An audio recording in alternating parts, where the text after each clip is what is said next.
The Ray Darcy Show on RTE Radio 1. Proudly sponsored by Volkswagen. Volkswagen.ie. 51551 RTE.ie. I'm joined in studio by Tracy McGinnis. How are you doing, Tracy? I'm well, thanks. How are you? Good. Thanks for coming in. So you have two children, Brendan, Bjorn and Declan. Yes. Brendan celebrated his 13th birthday a week ago. On Sunday, he did. Yes, yeah. Tell us about Brendan. Brendan was born, what the doctor said was perfectly healthy. And of course, my firstborn child I was ecstatic.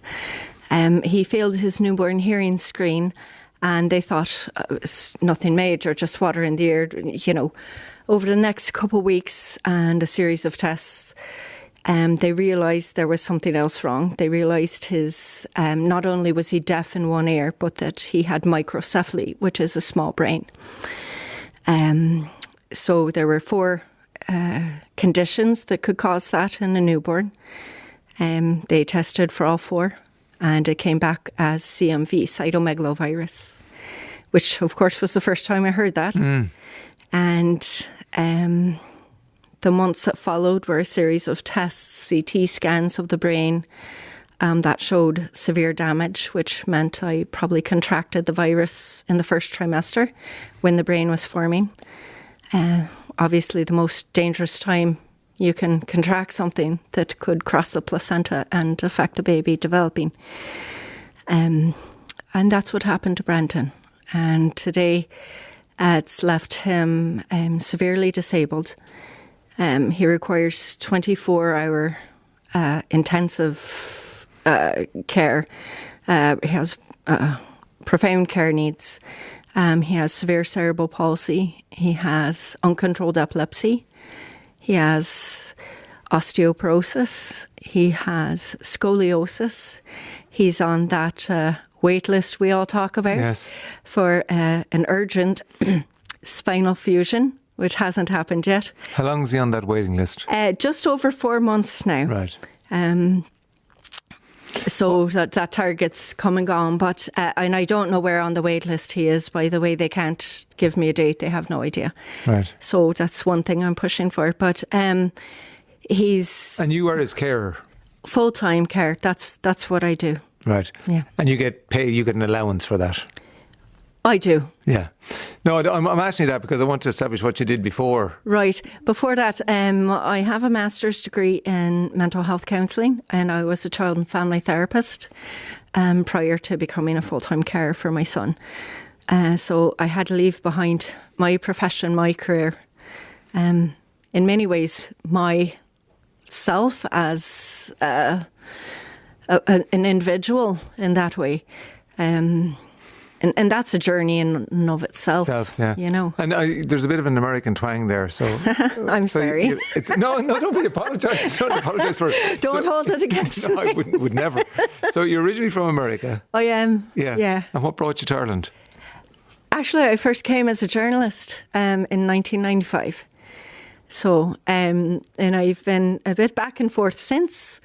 But this is permanently our home now. Right. So here we are. And just yourself, Brendan and Declan. What age is Declan? He's 9. 9, yeah. Okay.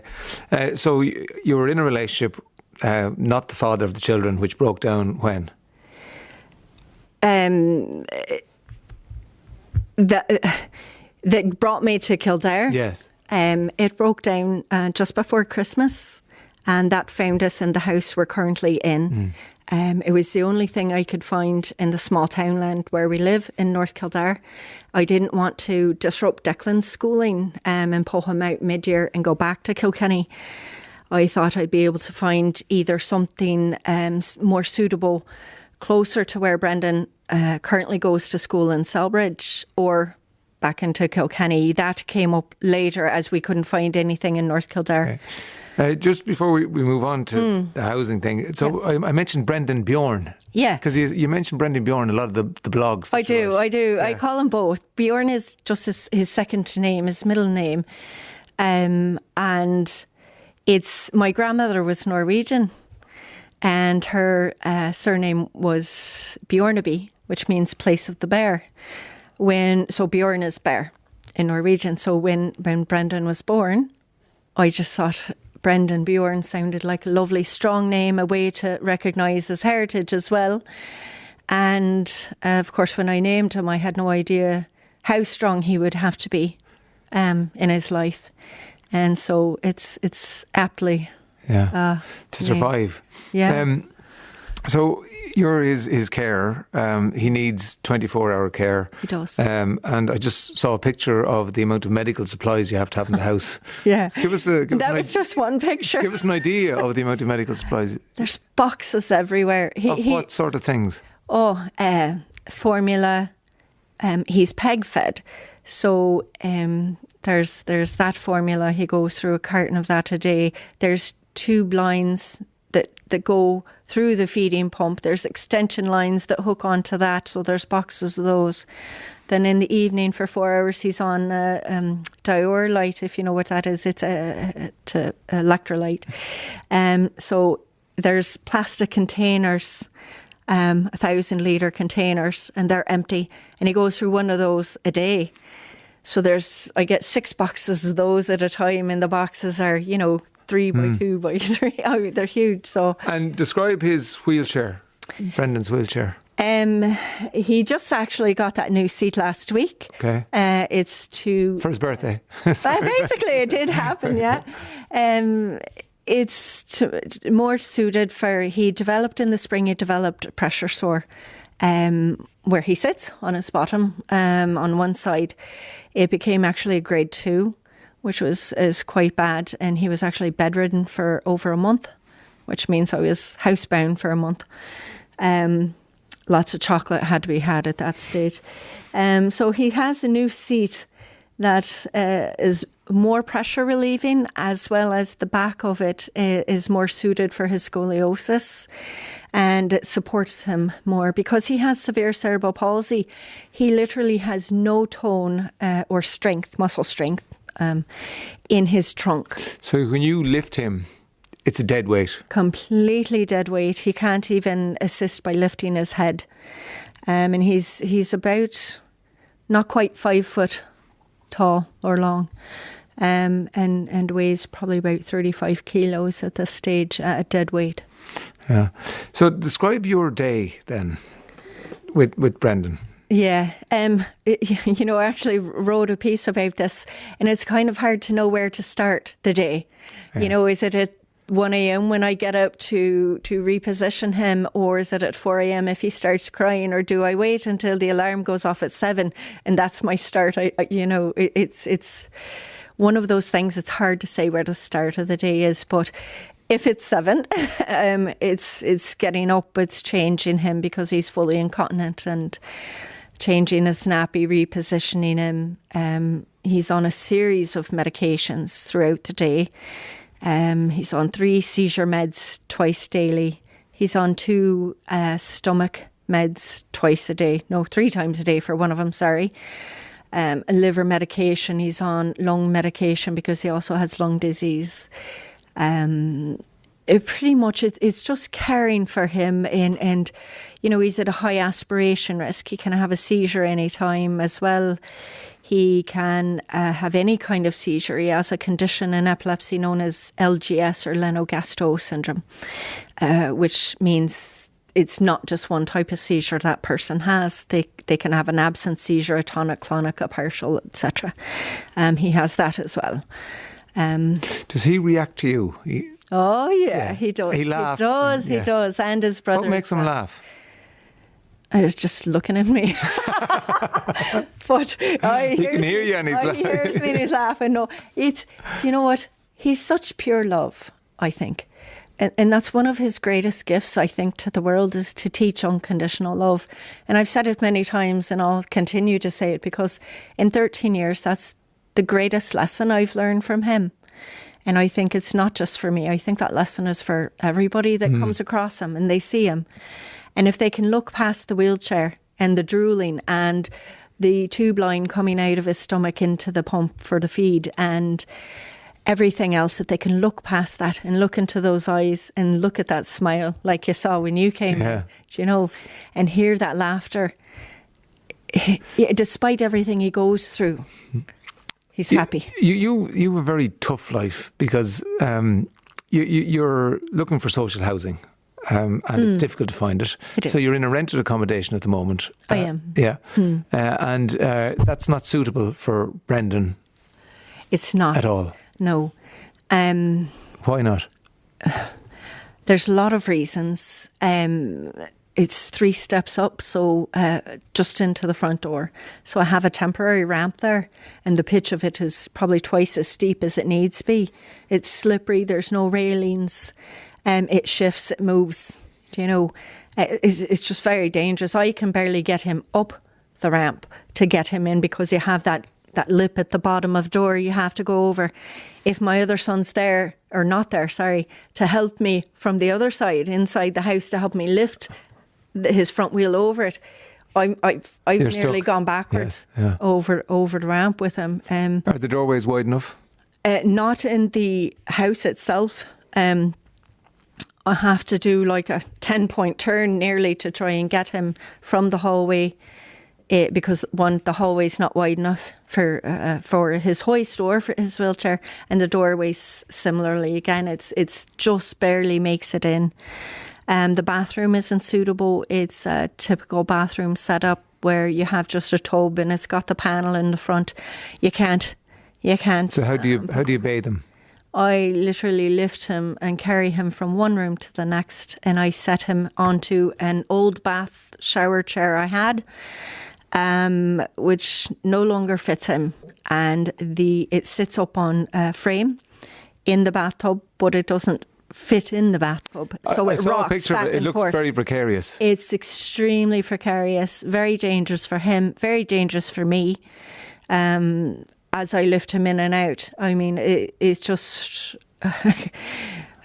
pure luck that we haven't fallen, do you know, or he hasn't fallen out, even though I'm right there by his side. It would just take one slip.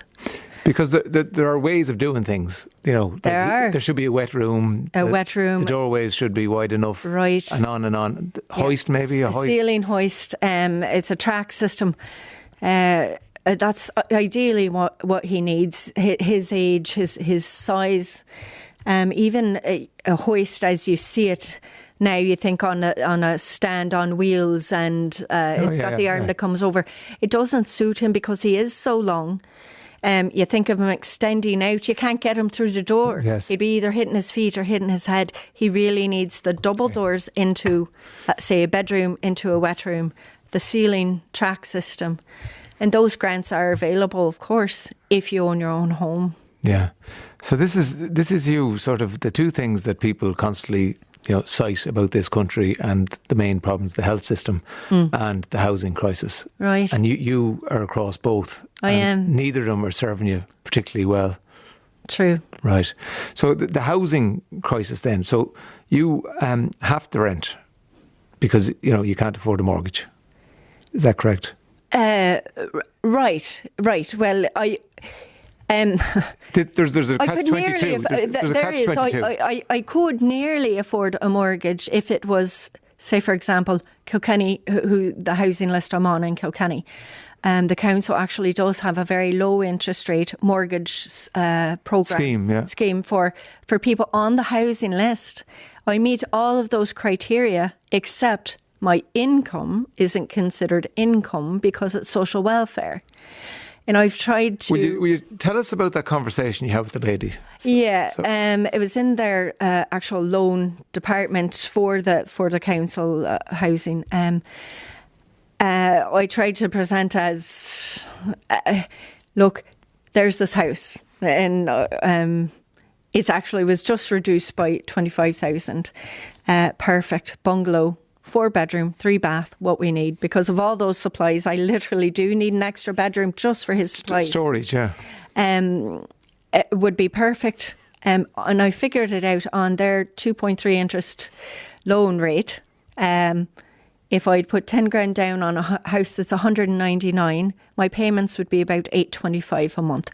It'd be a stretch, but to have my own home, and to be building up security in a future, and to give my other son Declan as well security. That security of knowing he's never going to have to move again, and it's not trying to find HAP and a 12-month lease here and there and always moving.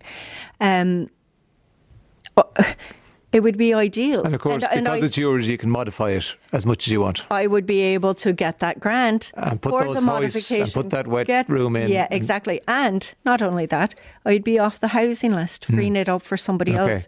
Or I wouldn't be on HAP, again, saving the government that money that they spend on HAP. So you go to this lady and you say, I think I qualify for this low interest mortgage. Yeah. And she says, no, because you're on social welfare. And I said, well, if you want to look at it that way, my income is guaranteed by the state. And if we can't trust the state income as being secure, then we're in trouble. What did she say to that? She said, honestly, she said, well, what happens when you're no longer a carer? Right, so she brings you to a place where I wish she wouldn't have gone. Yes. And I said, okay, yeah, that day could happen.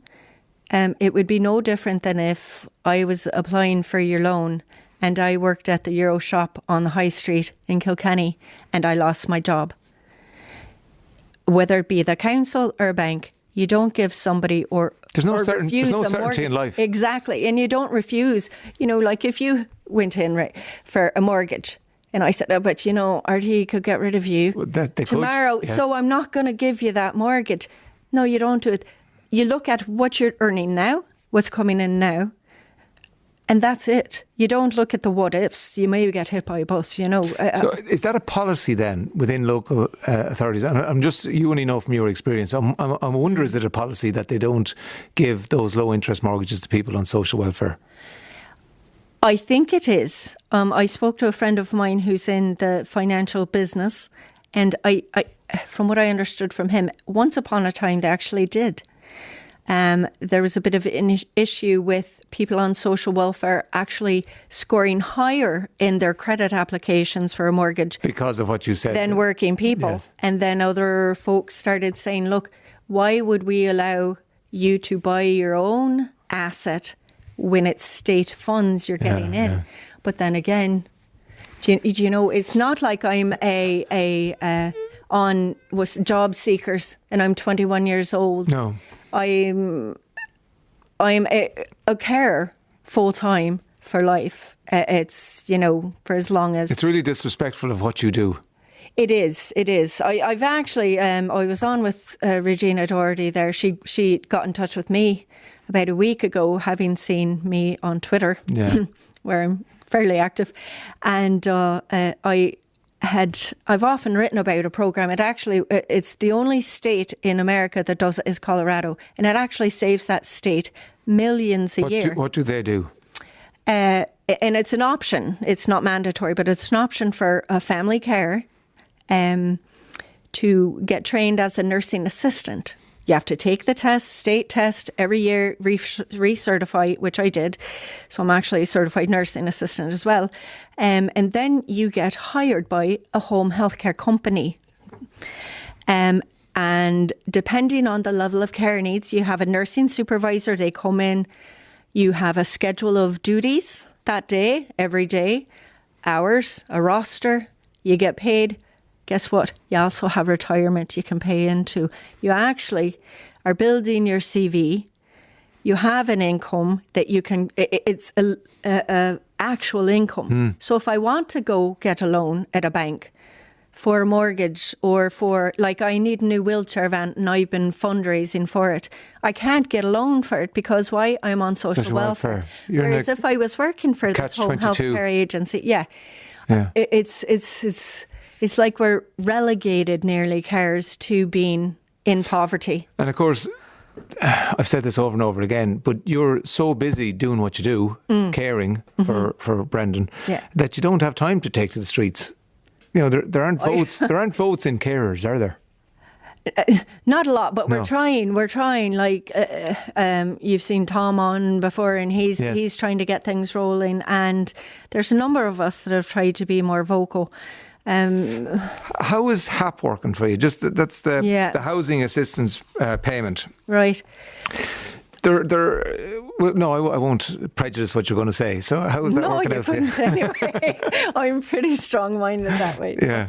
But, HAP just doesn't work in general, I feel. For you? My opinion. Well, I think for many. Yes. But for me, or for families who have children that are disabled, especially have severe and profound care needs like Brendan, it doesn't work because the private rental market, as we all know, is highly competitive right now. If you look at the houses that are available, how many of them would suit Brendan's care needs? Less than 1%. So I go into those homes. I've applied. Almost a year now, I've been trying to find a suitable house on HAP. I'm up against working professionals often because there's me on what? Social welfare, right? Rather than me being able to say, again, we can loop this back to another issue for carers. If I was a certified nursing assistant, Of course, yes. and worked at, this company as that, I could put that down. Right, and here's my wage. So landlords, they're not obliged to accept you. They're not. I've actually had one refusal in writing. I don't take HAP. I did, Oh, in writing? In He or she email. committed to writing? He did, and I turned that over to the whatever RTB. But I've had a number of occasions where I've gone on viewings, and the first question always out of an agent is, so where do you work? At home? I say, at home, I'm full-time care. I can't tell you how many times I've seen the eyes roll go, oh, so you're on social welfare. We're talking HAP? Yeah, we are. Okay. Is that a problem? No, but that's it. They don't hear back. You don't hear back. I've had people tell me, owners come back through the agent, the owner didn't think the house would be suitable for your son's need, even though some of those were bungalows. Some of them had a ground floor bedroom or a second sitting room on the ground floor, which I would have made a bedroom. Yes. I do think there's a discrimination there. And you have to go and find suitable accommodation for yourself. No assistance from local authorities. There is no assistance. And you want to move back from where you are down to Kilkenny. So you're looking at houses. Yeah, I'd like to look back down. What do you want to achieve? It is your own house, obviously, and you'd love to be able to buy your own house so you can modify it and make it a lovely home for Brendan, Declan and yourself somewhere. I would, ideally. That you're not worrying about some landlord coming into you and saying his daughter's moving in or Right. whatever. No, HAP is just, there's no security in it, but for anybody, honestly. But when you have a situation like Brendan's, I can't be uprooted at a 30-day notice. And are you on the social housing list in Kilkenny? I am. Right. I am. I know in Kildare when you went and they said you'd be waiting 15 years. Up to 15 years. For a house? Yeah. And what have you had anything from Kilkenny? Have they told you how long it would take? No, I don't have a time frame. Okay. There are families on the disability housing list that are ahead of me, which I understand. I only got on this summer. So I've asked them. They said they are acquiring homes all the time. And Owen Murphy himself and other government representatives have said, look, as far as housing goes, finances are no issue. So my question would be, why is there even one disabled child left on that housing list across the country? There shouldn't be one. If finances are no issue, of all the vulnerable people in the country, disabled children, come on, do you know, not just Brendan, all of them. And I suppose if you want to get a measure of a society, look at how they treat their most vulnerable. Mm-hmm. So we're not getting a good scorecard on this one, are we? A good report? No, I wouldn't give it that. And then I even sent them the link to that house that I was talking about earlier that's going for 199,000, and I didn't hear back. I talked to the housing manager on the phone there a week or two ago, and I mentioned the house to her, and I said, should I send you the link to it? And she said, oh, sure. So I sent her the link, but I didn't hear a reply. Well, look, if they don't want to acquire it, which it is a very good deal, then I said again, would you please approve me for this? It would be hard going financially for me on cars, because let's face it, cars don't make a load. But my God, that security would be there, and I would know I have a roof over their head. How is Declan in all this? Because he's 9. He's 9, and he's a very sensitive child anyway. You know, growing up with Brendan as his big brother, he's a very loving and compassionate kid by nature. He's not doing well emotionally, to be honest with you. He's very stressed out. He's very worried. He talks about homelessness pretty much every day in a sentence. Some kid asked me why we're not homeless yet. He said that yesterday, in fact.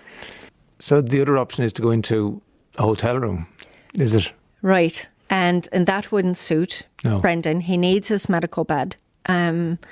He has oxygen. He's got a very specialised mattress, which he actually just got a couple of weeks ago, 6 months to order from the HSC, but it finally came to help with pressure sores. Can't move that into a hotel. Oxygen, supplies, all those boxes. I mean, how would we do it? We have a therapy dog. What's going to happen to the therapy dog? Do you know, in a hotel? I saw him in one of the pictures. He's a black lab mix. Yeah, Thor. Yes. Right. Sticking with the Norwegian theme. Thor and Brendan Bjorn. Yeah, that's it. That's it. I read a piece which was, and I know it's a place that nobody in your position wants to let themselves go, but you wrote about it, was it earlier this year, about imagining if Brendan had been born without his disabilities. Yeah. I think early on journeys like this with a child with profound care needs, I think parents tend to think of that more often. Like I used to have dreams he could walk and talk and was running at me and, mommy, you know. I haven't had that dream in years. And I mean literal dream when you're sleeping. Haven't had it in years. I can't even remember last time. So I don't let myself go there. It's too hard emotionally now. I think parents in my shoes tend to build up a defence mechanism. We have so much we have to deal with that if we dwell on what could have been, possibly, it takes away our energy and our focus on what is and what we need to do, because there is so much to do. And what about the future? Nobody knows. He does have a life-limiting condition. Last week, in fact, something happened. It was the day he was getting the new seating in his wheelchair. Something happened that's never happened before. And I was at Tala yesterday speaking to the epilepsy nurse. He had an appointment, and he was sitting in his chair, in his new seat, and we thought he just seemed a bit tired. Thought he fell asleep, when in fact he had gone unconscious. And he was unconscious for about 40 minutes, and we had to call the ambulance there. It was at the Enable Ireland Centre in Naas. And, you know, I was monitoring all his stats. I was monitoring his breathing, his respirations, his colour. Everything was all right, but he was just completely unconscious. I could not wake him. His eyes were rolled back in his head. Frightening, very frightening. Absolutely. Now that the fright is winning if it'll happen again. And then what? You know, what if it happens again and his breathing stops? What if it's at night and I don't know it? He wasn't seizing. There wasn't anything I could outwardly see. Like on his bed, I have a seizure monitor. It's a flat, like electrical. It picks up on his movement. Motion. Yeah. And the alarm goes off after 12 seconds. I have it quite quick. If he's in a tonic-clonic, which is a convulsive seizure. but what if this happens and his respirations stop? There would be no alarm. There's a condition called SUDEP, and it's sudden unexplained death in epilepsy. He's at very high risk for that, and I know that. And so every morning when I wake up, that is something that's on my mind. And the first thing I do when I go check on him is, frankly, to make sure he's still there. See, with all of that, you shouldn't have to worry about HAP or getting a wet room. All of that should be taken care of, shouldn't it? In a society that works properly. I would like it to. What do you want to say to the people in power? You've seen Regina Doherty. Have you written to Leo or Simon Harris or Owen Murphy? They know of me. I met with Finian McGrath there a couple of weeks ago, went up to Leinster House, met with him there. Finian's been on with Owen Murphy, and I saw the official email reply back to Finian from Owen, and it was that he, as Minister of Housing, and he quoted some statute number, something, I don't know, cannot get involved in local county council housing matters. I sat down with Finian that day, and you would have to bleep me when I said what I thought of it, but I said that's BS, pardon me. I said, no, I'm just not gonna buy it. You can get involved in any matter you want to get involved in. As Minister of Housing, sure, what would a Minister of Housing, whoever it might be, do? The buck stops with him. Exactly. He is the boss of housing in this country. So exactly. Yeah. So, well, I really, truly hope that something comes of this. And I know you've been writing away, and you've written for the Journal, and people know. But hopefully, this might kick them into action. I hope so. Yeah. I hope so, because I don't know what else will do. Another issue where we're at is it's 45 minutes away from Brendan School in Selbridge. That doesn't work with the development of these pressure sores. He needs to be, which is another reason why going back to Kilkenny suits so much. He's got his former special school down there, which is fantastic. And we would live within 5 to 15 minutes radius of that school. And he'd be able to go back to school daily rather than now, which is hit and miss when he's up to it. It's not fair on him either, all of this. Or you, or Declan. Exactly, Declan, I think. Yeah. Tracy, thanks a million for coming in and keep in touch. Thank you. Absolutely. Thanks, Rick.